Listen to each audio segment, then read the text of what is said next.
Silakan Ustaz Sukirno, waktunya 5 menit maksimal. Sampaikan 3 hal, temanya apa, metodologinya apa, dan bedanya penelitian Anda dengan yang lain apa. Baik, langsung saja. Alhamdulillah rabbil alamin, wassalatu wassalamu ala sayyidina Muhammad wa ala alihi washabbihi ajma'in, amma ba'du. Pada kesempatan kali ini saya Sukirno akan membahas tentang munasabah dalam Al-Qur'an, kajian atas fasilah Asmaul Husna dalam Quran surah Ali Imran.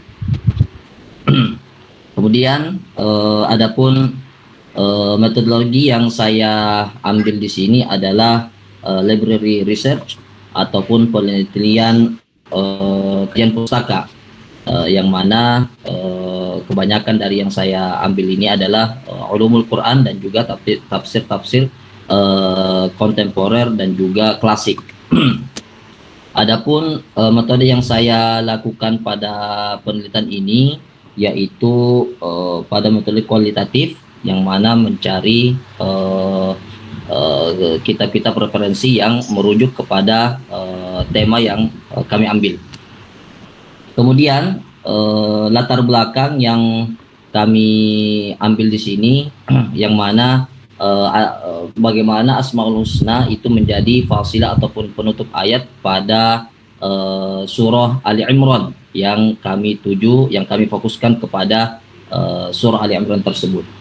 Kemudian adapun perbedaan yang kami teliti pada peneliti-peneliti sebelumnya, yang mana terdapat pada yang diteliti oleh Hasyolan yang ditulis pada tesisnya tahun 2020 tentang munasabah kandungan ayat dengan Asmaul Husna sebagai penutup ayat dalam surah An-Nisa menurut Al-Maraghi. Hasyolan ini tertuju kepada surah An-Nisa, yang mana berbeda dengan penelitian saya tertuju kepada surah Ali Imran, dan Hasyolan juga lebih spesifik lagi kitabnya menurut kitab Al-Maraghi.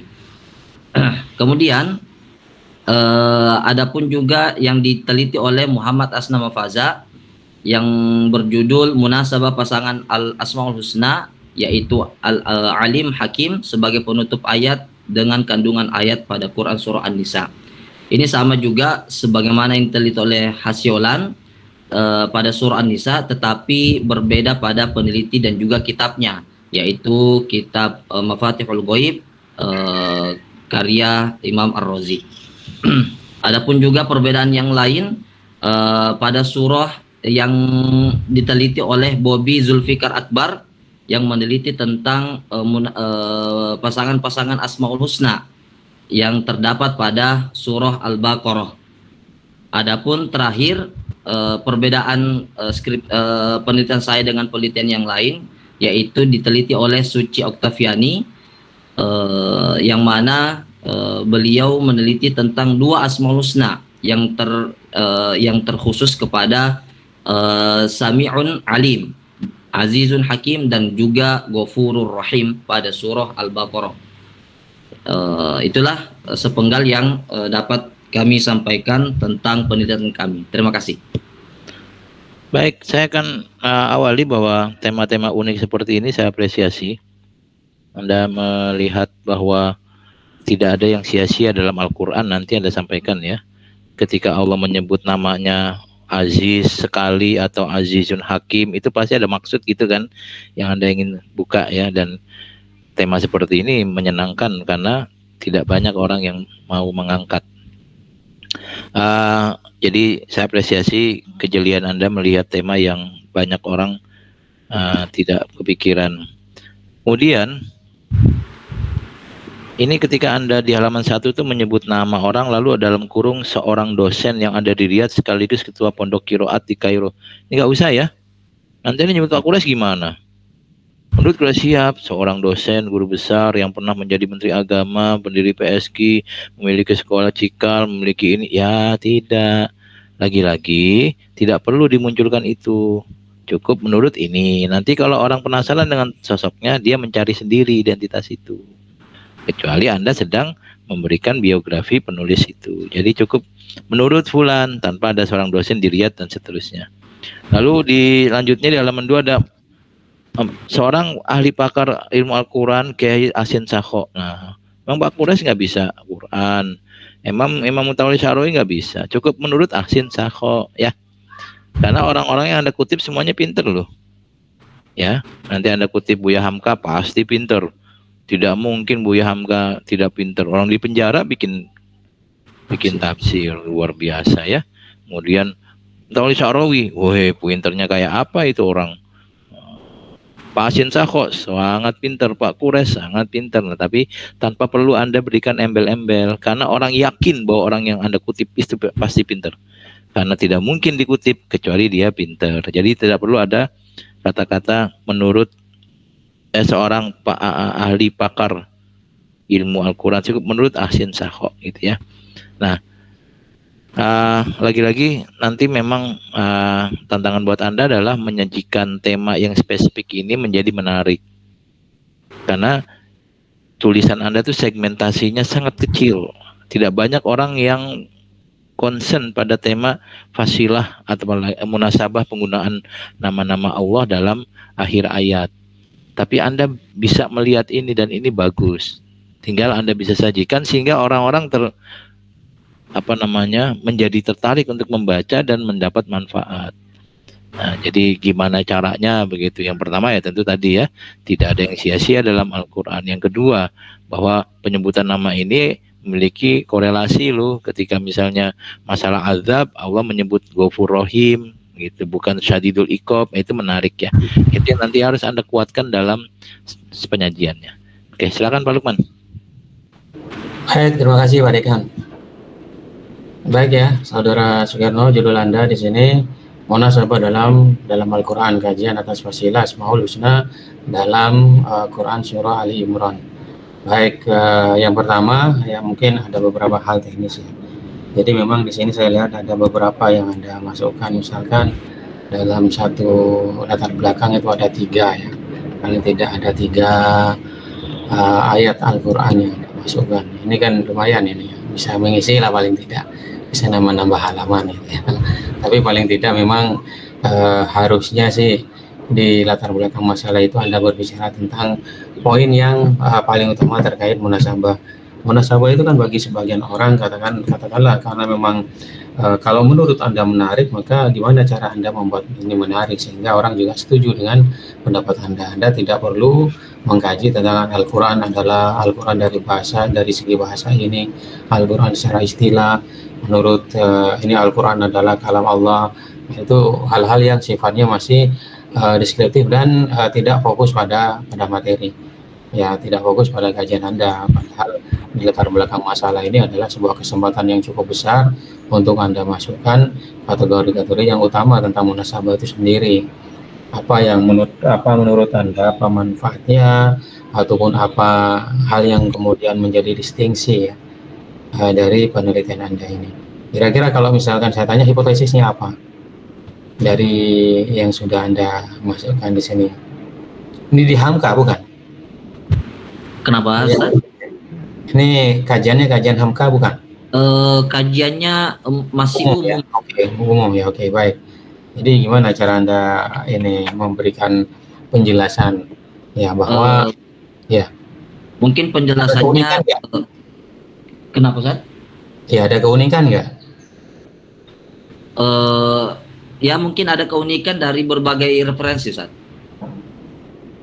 Ya karena memang Anda belum menemukan ya keunikannya itu, jadi bisa Anda sebutkan mungkin lah gitu ya. Tapi saya berharap ya mungkin itu ada, tapi ketika mungkin nanti tidak ada gitu ya, atau misalkan hasilnya itu ya linear, linear, artinya ya datar-datar saja kan ya, sebenarnya masih banyak judul-judul ya yang katakanlah ribuan bahkan judul yang mungkin menarik, tapi yang tadi seperti disampaikan Pak Dekan, ini adalah salah satu kajian ya Rasul Musmani, Quran, qiraat misalkan dan seterusnya adalah bagian-bagian yang memang susah disentuh oleh banyak orang ya.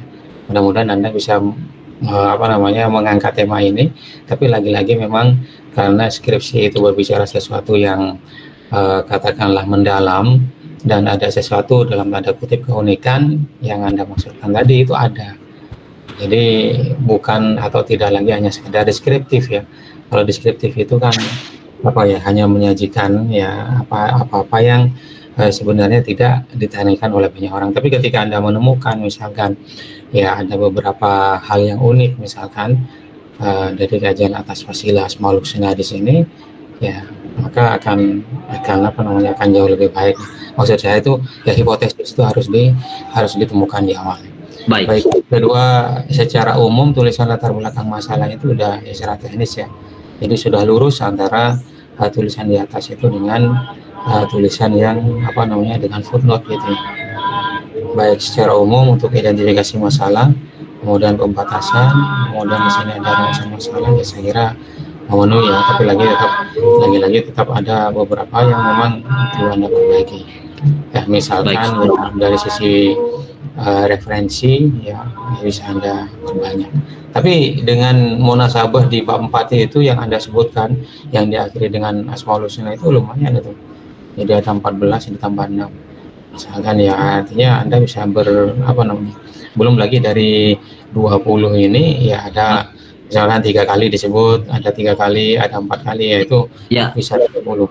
Artinya ya makanya saya ketika mengkaji ini, apakah judul ataupun surah yang saya angkat yang tadi ini Ustaz, bisa saya rubah Ustaz dengan surah yang lain yang lebih variatif.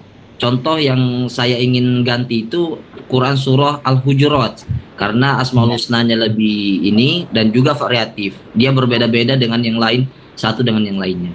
Ya, yang perlu dipertimbangkan adalah hati-hati juga, semakin kecil ya semakin sedikit referensi ayat Al-Qur'annya, maka Anda akan semakin kesulitan. Ya, semakin kesulitan untuk membawa menjadi ya 75 halaman skripsi. Tapi jangan ini pula, semakin banyak pun juga Anda harus hati-hati, khawatir nanti ya semua data itu bisa masuk sehingga kemudian gemuknya itu tidak fokus, karena nuansa penelitian itu ya sedikit detail tapi apa namanya bisa diarahkan menjadi sebuah kajian skripsi sampai 75 halaman, tidak hanya seperti jurnal. Ini kan kalau saya lihat ini sangat-sangat banyak ini, Anda mengcover keseluruhan yang ada dalam Al-Quran, ada yang 2 ayat, ada yang 4 ayat, ini kan 4 ini masih 3 ini kan ayatnya kan? Betul Ustaz, ada pengulangan jadi 4 kali. Dari 20 ini bisa 30 ayat. Nah, 30 itu apakah nanti bisa apa namanya bisa terlalu melebar atau bagaimana? Gimana cara Anda nanti untuk katakanlah menyederhanakan masalah yang ada di sini? Baik Ustaz. Baik, saya kira cukup Pak Dekan. Terima kasih. Oke. Anda siapa yang meng-ACC Ustaz Sukirno? Ustaz Hidayatullah Ustaz. Oke, Ustaz Hidayatullah ya. Tawaran dari saya untuk bab 3 dan bab 4 digabung saja. Itu kan bab 3 tentang apa namanya Asmaul Husna, profil Ali Imran, kan paling 2 halaman ya. Ali Imran profilnya, surah Ali Imran maksud saya, digabung saja. Jadi bab 3 itu langsung saja tafsir atas ayat-ayat Asmaul Husna dalam surat Ali Imran misalnya, A apa, B apa, nanti tentu saja A-nya itu pembahasan tentang sedikit mengenal surat Ali Imran adalah surat kesekian dalam Al-Quran disebut Ali Imran, dan soalnya kalau satu bab khusus tentang Asmaul Husna dan Ali Imran, jangan-jangan nanti cuma beberapa halaman. Itu tawaran dari saya. Oke, Anda mau dibimbing oleh siapa? Saya ingin sama seperti kawan-kawan tadi, Ustaz Hidayatullah Ustaz. Wah, ini berarti udah penuh Pak, masih bisa Pak Dayat Pak. Kalau terlalu banyak nanti bimbingannya kan maksimal masalahnya itu. Ya, kalau terlalu banyak gitu. Misalnya kayak nanti Anda minta bimbingan, oh nggak bisa saya nanti minggu depan, akhirnya malah nggak beres-beres. Sekarang Ustaz Dayat lagi kuliah juga Ustaz. Iya betul, kemarin saya juga agak sulit ACC-nya karena beliau katanya kuliah itu. Nah, mau milih siapa? Masih ada Farid balik belum sih Pak Farid Pak? Belum Pak.